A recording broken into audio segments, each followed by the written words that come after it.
Oke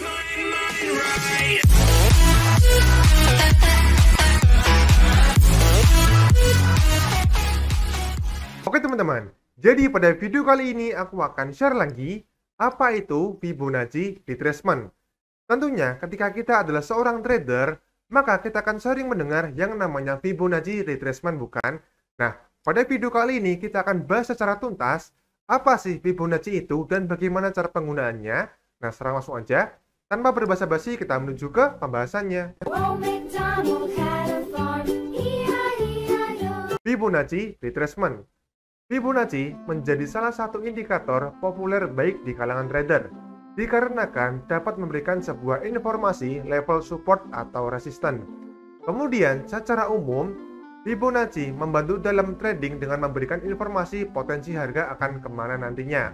Tapi sebelum masuk pada inti videonya, kita akan coba kenali terlebih dahulu siapa sih penemu dari Fibonacci retracement ini. Pencetus dan sejarah Fibonacci. Leonardo da Pisa atau yang lebih dikenal sebagai Leonardo Fibonacci merupakan seorang matematikawan asal Italia yang menemukan bilangan Fibonacci. Ia juga terkenal karena perannya dalam mengenalkan sistem penulisan dan perhitungan bilangan Arab atau algoritma ke dunia Eropa. Ayahnya bernama William lebih sering dikenal sebagai Bonacci.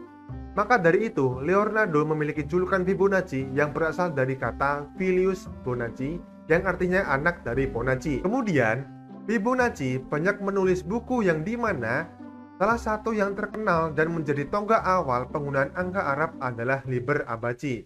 Pada abad 12, buku tersebut terdapat sebuah permasalahan yang mampu mengusik akal sehat matematikawan mengenai masalah kelinci beranak pinak. Untuk bisa menjawab pertanyaan sederhana ini, diperlukan ketelitian dan kejelian lebih untuk berpikir. Kemudian, di sini ada sebuah pertanyaan. Berapa banyak pasang kelinci yang beranak pinak selama 1 tahun bila diawali dengan sepasang kelinci jantan dan betina?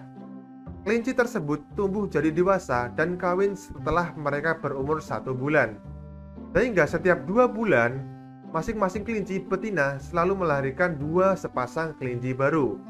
Maka, dari hasil permasalahan ini, Fibonacci akhirnya memperkenalkan deret angka, yang dimana angka 0, 1, 1, 2, 3, sampai 89. Tetapi angka ini ada rumusnya teman-teman ya. Di sini aku akan gambarkan secara jelas. 1 tambah 0 adalah 1, 1 tambah 1 adalah 2, 2 tambah 1 adalah 3, 3 tambah 2 adalah 5, 5 tambah 3 adalah 8, 8 tambah 5 adalah 13, dan seterusnya teman-teman ya. Rasio ini terdapat dalam proporsi bentuk-bentuk di alam dan menjadi dasar terbentuknya bilangan Fibonacci ini. Kemudian kesimpulannya adalah pada deret tersebut ditemukan sebuah rasio yang sering ditemui, yang dimana rasio 0,618 lebih dikenal dengan istilah golden ratio. Nah, sekarang kita akan buktikan. Kita akan coba membagi 21 dibagi dengan 34, maka akan muncul 0,617, yang mana ketika kita bulatkan akan menjadi 0,618. Kemudian untuk angka yang kedua, 34 kita bagi dengan 55, maka akan muncul 0,618 teman-teman ya. Sama juga ketika kita membagi 55 dibagi dengan 89, maka akan muncul 0,617. Yang mana kalau kita bulatkan itu adalah angka 0,618 teman-teman ya. Jadi di sini kesimpulannya, angka 0,618 itu termasuk golden ratio.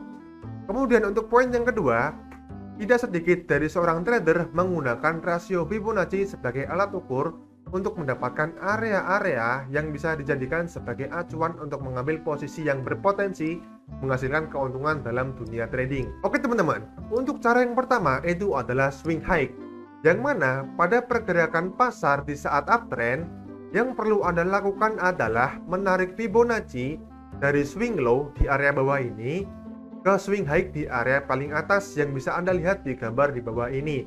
Jadi kesimpulannya, kita bisa melakukan tarik garis Fibonacci di area paling bawah ke area yang paling atas teman-teman ya. Dan tentunya ada 6 level Fibonacci yang perlu teman-teman ketahui.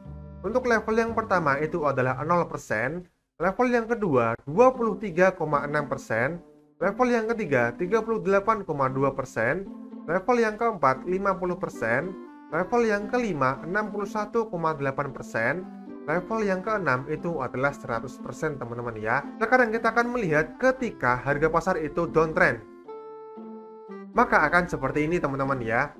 Sebaliknya, jika pergerakan harga saat itu berada di posisi downtrend, yang perlu Anda lakukan adalah menarik Fibonacci retracement dari swing high ke swing low yang dapat dilihat dari gambar ini. Jadi, ketika kita melihat sebuah harga tersebut berada dalam fase uptrendnya, kita bisa menarik garis dari swing low ke swing high. Tetapi kalau kita melihat sebuah harga yang dimana harga tersebut atau koin tersebut berada dalam fase downtrendnya atau turun secara terus-menerus, kita bisa menarik garis dari swing high ke swing low teman-teman ya. Maka kita akan melihat tampilan seperti ini. Nah, sekarang langsung aja kita akan langsung masuk ke analisa harga pasar versi website Indodex teman-teman ya. Oke teman-teman, jadi di sini kita sudah masuk pada Indodex dan tepatnya pada video kali ini kita akan coba analisa koin Cardano teman-teman ya. Langsung aja kita berpindah ke tampilan full screen, maka kita akan diberikan tampilan seperti ini. Sekarang seperti biasa kita akan ubah ke tampilan time frame 4 jam dan kita mundurkan layar kita seperti ini teman-teman ya. Nah, sekarang bagaimana sih cara untuk menggunakan Fibonacci retracement? Gampang banget. Kita arahkan mouse kita ke area ini, kemudian kita klik dan kita pilih Fibonacci retracement. Nah, di sini bisa kita lihat teman-teman ya, untuk koin Cardano ini berada dalam fase uptrendnya. Jadi kesimpulannya kita bisa menarik garis di area swing low ke area swing high. Langsung aja kita tarik garis dari area swing low ke area swing high ini teman-teman. Nah, di sini bisa kita lihat teman-teman ya, untuk koin Cardano ini sempat tertahan di area Fibonacci 0,786. Sebelum dia melakukan uptrendnya, dia sempat mengalami beberapa kali retest di area ini. Jika koin Cardano ini tidak kuat untuk naik, maka koin ini akan turun ke area ini. Tetapi kalau semisal koin Cardano ini kuat untuk naik, maka akan berpotensi untuk naik di area ini teman-teman ya. Terbukti ketika dia mantul di area ini, dia langsung naik ke area ini. Kemudian kita bisa berfokus pada area Fibonacci 0,5, yang mana dia sempat tertahan di area Fibonacci tersebut. Dan juga pada saat itu dia mengalami beberapa kali retest apakah koin Cardano ini masih kuat untuk naik atau tidak. Ketika koin Cardano ini masih kuat untuk naik, koin tersebut langsung breakout ke atas teman-teman ya. Gak tanggung-tanggung, langsung tembus ke area Fibonacci 0,236. Dan terbukti juga pada saat di area ini dia sempat mantul ke bawah sedikit teman-teman ya. Kemudian dia naik lagi dikit, lalu dia turun dan dia langsung naik lagi teman-teman ya. Ini yang dinamakan support dan resistance versi harmonik. Sekarang kita akan coba untuk menarik garis ketika koin tersebut berada dalam fase downtrendnya. Maka bisa kita tarik garis di area ini hingga ke area ini teman-teman ya. Ketika kita menarik garis dari swing high ke swing low-nya, dia akan mengalami beberapa rejection di area Fibonacci tertentu. Misalkan di area Fibonacci 0,618 ada sebuah pantulan di area ini.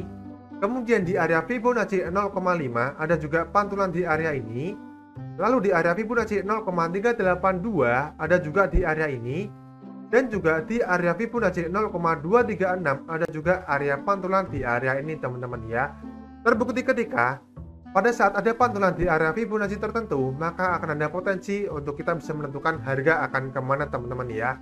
Yang mana kalau kita tarik garis area Fibonacci ini ke sampingnya, masih akan valid teman-teman ya. Jadi di sini kesimpulannya, ketika kita ingin melakukan analisa koin yang berada dalam fase uptrendnya, kita bisa menarik garis di area swing low ke area swing high. Tetapi kalau semisal kita ingin coba untuk melakukan sebuah analisa untuk koin dalam fase downtrendnya, maka kita bisa menarik garis dari area swing high ke area swing low teman-teman ya. Terbukti ketika kita melakukan analisa koin uptrend, dia mengalami beberapa pantulan di area Fibonacci tertentu. Dan ketika kita menganalisa koin pada saat dia melakukan downtrendnya, dia juga terpantul dari area Fibonacci tertentu juga teman-teman ya. Misalkan nih, ketika koin Cardano ini melakukan sebuah pantulan di area ini, maka akan berpotensi naik di area ini. Tetapi kalau semisal koin Cardano ini melakukan sebuah breakdown ke bawah di area ini, maka akan berpotensi turun di area ini juga. Oke teman-teman, mungkin sekian dulu untuk video kali ini. Jika bermanfaat, jangan lupa tinggalkan like, komen, dan subscribe. Dan jika berhasil untuk menggunakan cara ini untuk bisa mendapatkan cuan secara konsisten, jangan lupa tinggalkan sharing infonya di kolom komentar ya. Oke teman-teman, terima kasih untuk video kali ini dan sampai jumpa di video selanjutnya. Goodbye.